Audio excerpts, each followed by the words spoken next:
ഈ ശബരിമലയുമായി ബന്ധപ്പെട്ട് വിവാദങ്ങൾ ഉണ്ടാകുന്ന സമയത്തും അതിനുശേഷവും ഒരു വ്യത്യാസവും ഒരേ നിലപാടാണ്.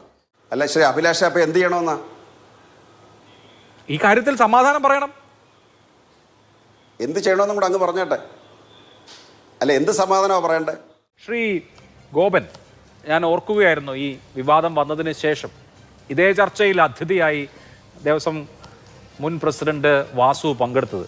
അപ്പോൾ അദ്ദേഹം ഈ സ്വർണ്ണക്കൊള്ളയിൽ അദ്ദേഹത്തിൻ്റെ അജ്ഞത വെളിവാക്കിക്കൊണ്ട് പറഞ്ഞ അന്ന് അദ്ദേഹത്തിൻ്റെ ഏറ്റവും പ്രധാനപ്പെട്ട വാദം, ഞാൻ ദേവസ്വം കമ്മീഷണറായി 2019 മാർച്ചിൽ ഒഴിഞ്ഞു, പിന്നീട് ഞാൻ ദേവസ്വം ബോർഡ് പ്രസിഡന്റായി വരുന്നത് ആ വർഷം നവംബറിലാണ്. ഞാൻ ദേവസ്വം കമ്മീഷണറായി ഒഴിഞ്ഞ് പിന്നെ ദേവസ്വം പ്രസിഡന്റായി വരുന്ന ഈ സമയത്തിൻ്റെ ഇടവേളയുണ്ടല്ലോ, ഒരു 6-7 മാസം, ഈ സമയത്താണ് മുഴുവൻ കാര്യങ്ങളും നടന്നത്. അതുകൊണ്ട് എനിക്ക് യാതൊരു കാര്യവും അറിയാൻ പാടില്ലായിരുന്നു എന്നാണ് അന്ന് അദ്ദേഹം പറഞ്ഞത്. അന്ന് ഈ കത്തിൻ്റെ കാര്യം മാത്രമേ പുറത്തുള്ളൂ. ഇപ്പോൾ അന്വേഷണ സംഘം കോടതിയിൽ അറിയിച്ചിരിക്കുന്നത് ഈ സ്വർണം ചെമ്പാക്കിയതിൻ്റെ തുടക്കക്കാരൻ വാസു ആണ് എന്നുള്ളതാണ്. ഇതിപ്പോൾ CPM-നും ബോധ്യമാവുന്നുണ്ടോ അക്കാര്യം?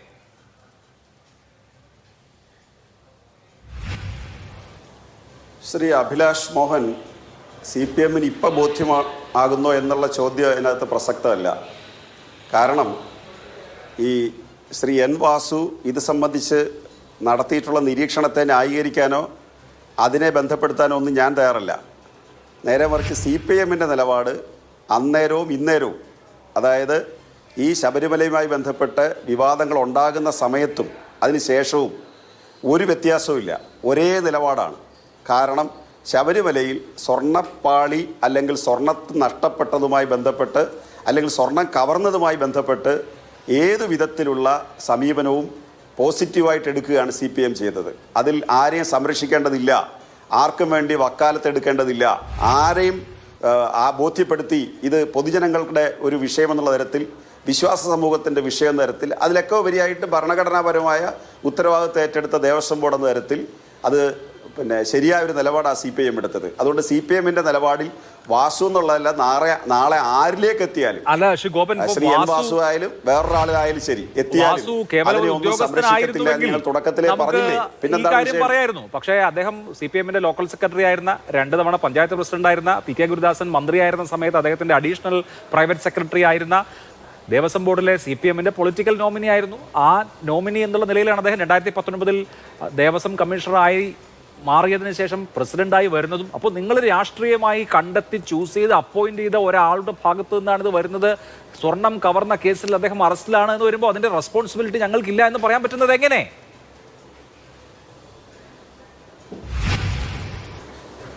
ശ്രീ അഭിലാഷ്, ആ സൗണ്ട് ഒന്ന് ക്ലിയർ ചെയ്യണം. അതിനകത്ത് വേറൊരു മ്യൂസിക് കയറി വരുന്നുണ്ട്. ശരി, ഒരു ടെക്നിക്കൽ സൈഡ് ഒന്ന് നോക്കിയേക്കണം. അത് നോക്കാം. ഞാൻ പറഞ്ഞത്, ശ്രീ N വാസു, ഞങ്ങൾ സാധാരണ ദേവസ്വം ബോർഡിലേക്ക് ആളുകളെ കൊടുക്കുന്നത് പൊതുവെ പാർട്ടി ലീഡർഷിപ്പിൽ നിന്നല്ല. പാർട്ടി ലീഡർഷിപ്പിൽ നിന്ന് വളരെ ചുരുക്ക സമയങ്ങളിൽ മാത്രമേ ദേവസ്വം ബോർഡിലേക്ക് ആളിനെ കൊടുക്കൂ. ഇപ്പോൾ ഉദാഹരണത്തിന് ശ്രീ പത്മകുമാറും ശ്രീ അനന്തഗോപനും പാർട്ടി ലീഡർഷിപ്പിൻ്റെ ഭാഗമാണ്.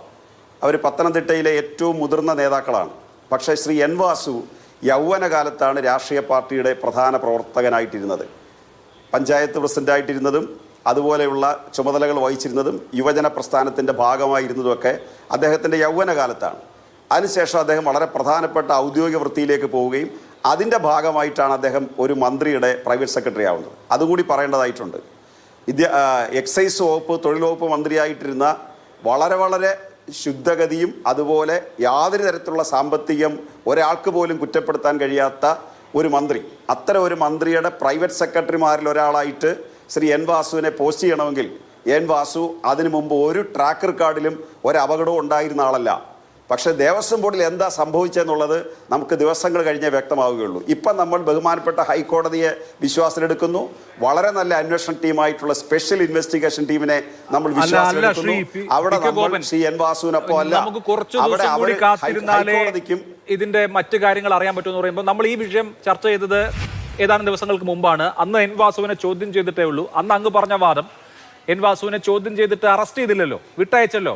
അപ്പോൾ അദ്ദേഹത്തിൽ നിന്ന് ഒന്നും കണ്ടെത്താൻ കഴിഞ്ഞിട്ടുണ്ടാവില്ല ചോദ്യം ചെയ്യലിൽ എന്നതുകൊണ്ടാകാം നമുക്ക് കാത്തിരിക്കാമെന്നായിരുന്നു. അപ്പോൾ നമ്മൾ കാത്തിരുന്നു. ഇന്നലെ ഇപ്പോൾ അദ്ദേഹം അറസ്റ്റിലായി. ഇനി കുറച്ച് ദിവസം കൂടി കാത്തിരുന്നാലും മോഷ്ടിക്കപ്പെട്ട സ്വർണം മോഷ്ടിക്കപ്പെട്ടത് തന്നെയാണല്ലോ. അതിന്റെ ചുമതലയിൽ ഉണ്ടായിരുന്ന ആളുകൾക്ക് അതിന്റെ ഉത്തരവാദിത്വം ഉണ്ടല്ലോ. ഇവിടെ ഇപ്പോൾ ഈ ചെമ്പാക്കാനുള്ള പ്രക്രിയയുടെ തുടക്കക്കാരൻ തന്നെ വാസുവാണ് എന്ന് ഈ അന്വേഷണ ഏജൻസി ആണല്ലോ കണ്ടെത്തിയിട്ടുള്ളത്. അവരാണല്ലോ റിമാൻഡ് റിപ്പോർട്ടിൽ അത് എഴുതി വെച്ചിരിക്കുന്നത്. ഇനിയിപ്പോൾ നമ്മൾ ഒരാഴ്ച കൂടി കാത്തിരുന്നാലും ഈ കാര്യങ്ങളൊന്നും ഇല്ലാതായി പോവില്ലല്ലോ. അല്ല ശ്രീ അഭിലാഷ, അപ്പൊ എന്ത് ചെയ്യണമെന്നാ ഈ കാര്യത്തിൽ സമാധാനം പറയണം. എന്ത് ചെയ്യണമെന്നും കൂടെ അങ്ങ് പറഞ്ഞേട്ടെ. അല്ല, എന്ത് സമാധാനമാണ് പറയണ്ടേ? നിങ്ങളുടെ കാലത്ത് എന്താ സമാധാനം പറയേണ്ടത്? ഞങ്ങൾ പാർട്ടി നോമിനേറ്റ് ചെയ്ത ദേവസ്വം ബോർഡ് പ്രസിഡന്റുമാർ ഇരുന്ന സമയത്ത് ശബരിമലയിലെ സ്വർണം കളവ് പോയത് അത് തന്നെ ഈ അന്വേഷണ സംഘം തന്നെ പറയുന്നത് വിശ്വാസികളുടെ വികാരം തന്നെ വ്രണപ്പെടുത്തുന്ന വിധത്തിൽ എന്നുള്ളതാണ്. അതെങ്ങനെയാണ് അങ്ങനെ സംഭവിക്കുക? നിലവിലെ നീതിന്യായ വ്യവസ്ഥയെ വെല്ലുവിളിച്ചുകൊണ്ട് വിശ്വാസികൾ പരിപാവനവും പുണ്യസങ്കേതവുമായി കാണുന്ന ശബരിമല ക്ഷേത്രത്തിന്റെ ശ്രീകോവിലിൽ തന്നെ ക്ഷേത്രത്തിന്റെ മുതലുകൾ ദുരുപയോഗം ചെയ്ത് അനേക ലക്ഷം ഭക്തരുടെ വിശ്വാസത്തെ വ്രണപ്പെടുത്തി എന്നാണ് എൻ വാസുവിനെ കുറിച്ച് പോലീസ് പറയുന്നത്. അദ്ദേഹത്തിന് ജാമ്യം നൽകുന്നത് സമൂഹത്തിൽ തെറ്റായ സന്ദേശം നൽകും എന്ന് കോടതിയിൽ പറഞ്ഞിരിക്കുകയാണ് സംസ്ഥാന സർക്കാരിന്റെ ഉദ്യോഗസ്ഥർ ഭാഗമായിട്ടുള്ള അന്വേഷണ സംഘം. ഇതിനപ്പുറം എന്ത് സംഭവിക്കാനാണ് ഇനി? അതേ അഭിലാഷേ, സംസ്ഥാന ഗവൺമെന്റിന്റെ ഭാഗമായിട്ടുള്ള ഉദ്യോഗസ്ഥരല്ലയോ ശ്രീ എൻ വാസുവിനെതിരായിട്ട് കോടതിയിൽ രേഖകൾ സമർപ്പിച്ചിരിക്കുന്നത്? അപ്പോൾ സംസ്ഥാന ഗവൺമെന്റ് ആരുടെ പക്ഷത്താ? ഈ ഏതെങ്കിലും ക്രമക്കേട് നടത്തിയവരുടെ പക്ഷത്തുണ്ടോ സംസ്ഥാന ഗവൺമെന്റ്? മാത്രമല്ല, സംസ്ഥാന ഗവൺമെന്റ് കൊടുത്തിരിക്കുന്ന മെസ്സേജ് എന്താ ഇക്കാര്യത്തിൽ? സംസ്ഥാന ഗവൺമെന്റ് കോടതിയോട് പറഞ്ഞെന്താ? കോടതിയോട് അങ്ങോട്ട് ആവശ്യപ്പെട്ടത് എന്താ? കോടതി ഏതെങ്കിലും ഉത്തരവാദിത്തമുള്ള ഏറ്റവും ശക്തമായ അന്വേഷണ ഏജൻസികളെ വെക്കണം. അത്തരം ഏജൻസിക്ക് എല്ലാവിധ സഹായങ്ങളും ഗവൺമെന്റ് ചെയ്തു കൊടുക്കും. അപ്പോൾ നമ്മുടെ പ്രതിപക്ഷ നിരകളിൽ നിന്ന് ഉയർന്നു വന്ന ആക്ഷേപം SIT വിശ്വാസമില്ല, ഹൈക്കോടതിയുടെ നിരീക്ഷണം മാത്രം പോരാ, മറ്റു ചില ഏജൻസികളെ കൊണ്ടുവരണം. അപ്പോഴും ഞങ്ങൾ പറഞ്ഞു ഈ ഏജൻസിയിൽ ഞങ്ങൾക്ക് വിശ്വാസമാണ്. അപ്പോൾ അവർ പറഞ്ഞെന്താ? ഇത് വാസുവിലേക്ക് എത്തില്ല, വേറൊരാളിലേക്ക് എത്തില്ല, മറ്റു പലയിടത്തും എത്തില്ല, ഇത് ഉദ്യോഗസ്ഥർ മാത്രമായിട്ട് ഒടുങ്ങും. അപ്പോഴും ഞങ്ങൾ ആത്മവിശ്വാസം പ്രകടിപ്പിച്ചു. ഉദ്യോഗസ്ഥർ മാത്രമല്ലെങ്കിൽ അവരും കുടുങ്ങും. ഉദ്യോഗസ്ഥരെല്ലാം തന്നെ ഇപ്പോൾ വന്നിട്ടുള്ള ഉദ്യോഗസ്ഥരൊക്കെ ഏത് പാർട്ടിക്കാരാ ശ്രീ അഭിലാഷേ? ഈ ഉണ്ണികൃഷ്ണൻ പോറ്റി VSPയുടെ പ്രവർത്തകനാണ്, വിശ്വഹിന്ദു പരിഷത്തിന്റെ പ്രവർത്തകൻ. അതുപോലെ മുരാരി ബാബു കോൺഗ്രസിന്റെ പ്രവർത്തകൻ. അതുപോലെ ബൈജു INTUCയുടെ ആലപ്പുഴ ജില്ലാ പ്രസിഡന്റ് മാത്രമല്ല, ഇവിടെ ദേവസ്വം ബോർഡ് യൂണിയനകത്തെ INTUCയുടെ സംസ്ഥാന ഭാരവാഹിയായിരുന്നു. അത്തരം ഉദ്യോഗസ്ഥർ ചേർന്ന് ഈ എൻ വാസുവിനെ കളിപ്പിക്കുകയാണോ അതോ എൻ വാസു അറിഞ്ഞുകൊണ്ടാണോ ചെയ്തത്? ഒരു തർക്കവുമില്ല. ഞാൻ ഒരു കാരണവശാലും എൻ വാസുവിന് മര്യാദയില്ലാതെ വർത്തമാനം പറയരുത് എന്ന് വാദിക്കാൻ മര്യാദയില്ലാതെ വർത്തമാനം പറയരുത്. ആദ്യം കേസിലെ പ്രതി ആരാണെന്ന് അന്വേഷിച്ചിട്ട് വേണം വർത്തമാനം പറയാൻ. ചർച്ചയിൽ ഇരുന്നുണ്ട്. ശരി ശരി CPM യൂണിയനിൽപ്പെട്ട ബൈജു, ഞാൻ ഇവിടെ തർക്കം ഉന്നയിക്കുന്നത് അല്ലല്ല, തർക്കം ക്ലാരിറ്റി വരുത്തണം. INTUC ജില്ലാ പ്രസിഡന്റ് ആയിരുന്ന ബൈജു കേസിൽ പ്രതിയല്ല. ആദ്യം മനസ്സിലാക്കി. INTUC ജില്ലാ പ്രസിഡന്റ് ആയിരുന്ന ബൈജു അല്ല പ്രതി, ശരി. INTUCയുടെ പ്രസിഡന്റ് ആയിരുന്ന ബൈജു വേറെ ബൈജു ആണ് എന്നാണ് ഇറങ്ങിയില്ലല്ലോ. വേറെ ബൈജു ആണ്, കേസിലെ പ്രതിയല്ല. കേസിലെ പ്രതി ആയിട്ടുള്ള തർക്കമല്ലല്ലോ. അല്ല പറഞ്ഞ ഒരു കാര്യം അല്ല, തർക്കം വേണ്ട. നമ്മൾ പറയുന്നത് വളരെ ഗൗരവമുണ്ടെന്നേ. അല്ലല്ല, എന്റെ സമയമല്ലേ ചർച്ചയുടെ തുടക്കത്തിൽ തന്നെ നിങ്ങൾ നിങ്ങൾ ചർച്ചയുടെ തുടക്കത്തിലേക്ക് കയറി ഇടപെട്ടാൽ എന്റെ സമയമല്ലേ എനിക്ക് അനുവദിച്ചു. നമ്മൾ അങ്ങനെ ഒരു തർക്കത്തിലേക്ക് പോകണ്ട, പ്രതിയല്ലാത്ത ഒരു തർക്കത്തിലേക്ക് പോകണ്ട. ശരി, അത് താങ്കൾ ഉന്നയിച്ചല്ലോ. ഞാൻ ആ വാദം എടുക്കുന്നു.